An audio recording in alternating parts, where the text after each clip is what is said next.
They trusted him with their lives, but the chief priest was the one destroying the village. Achla was a quiet, peaceful village. Children ran along dusty paths, laughing and shouting. Women carried clay pots filled with water. Elders sat under the big baobab tree, telling stories from long ago. Life seemed perfect. Everyone thought they were safe. But no one knew the truth. Behind the calm, respected face of the chief priest, there was a dark secret.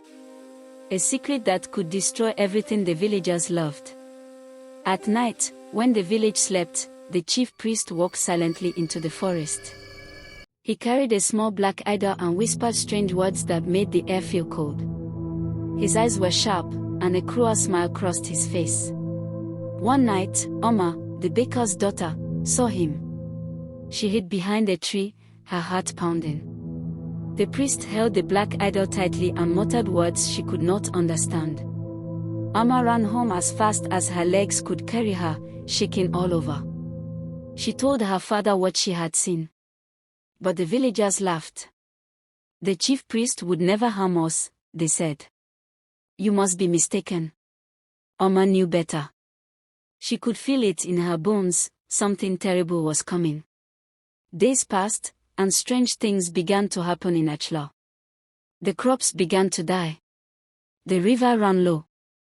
Animals disappeared. Children fell sick. Fear spread through the village like a wildfire. The chief priest stood before the villagers and spoke. He claimed a bad spirit had cursed the village. But he also said only he could save them if they gave him more offerings. Goats, gold, and the first fruits of their harvest. Some villagers obeyed him out of fear.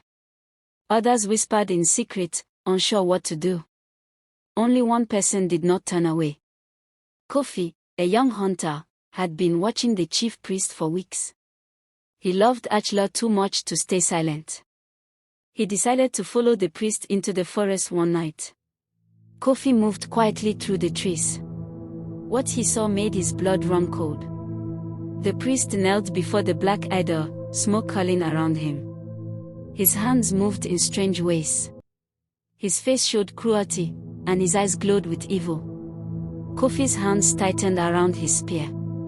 He knew he had to act. Suddenly, he stepped on a dry branch. Crack! The sound echoed. The priest turned sharply, eyes blazing. Who is there? The priest shouted, his voice shaking the trees. Kofi stood tall.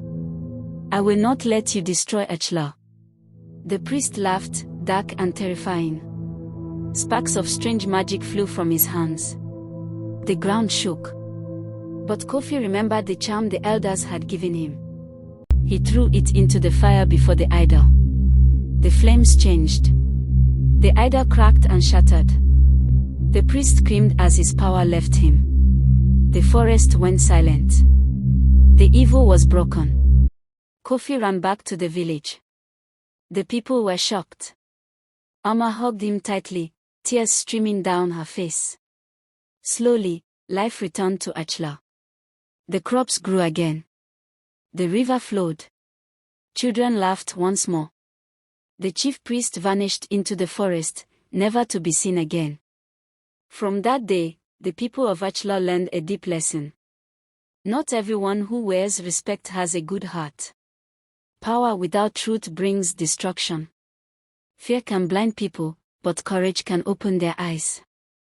Achla learned that a village is protected not by titles or magic, but by honesty, bravery, and the strength to stand against evil, no matter who it comes from. If you enjoyed this story, stay with Helen Love Folktale for more African stories.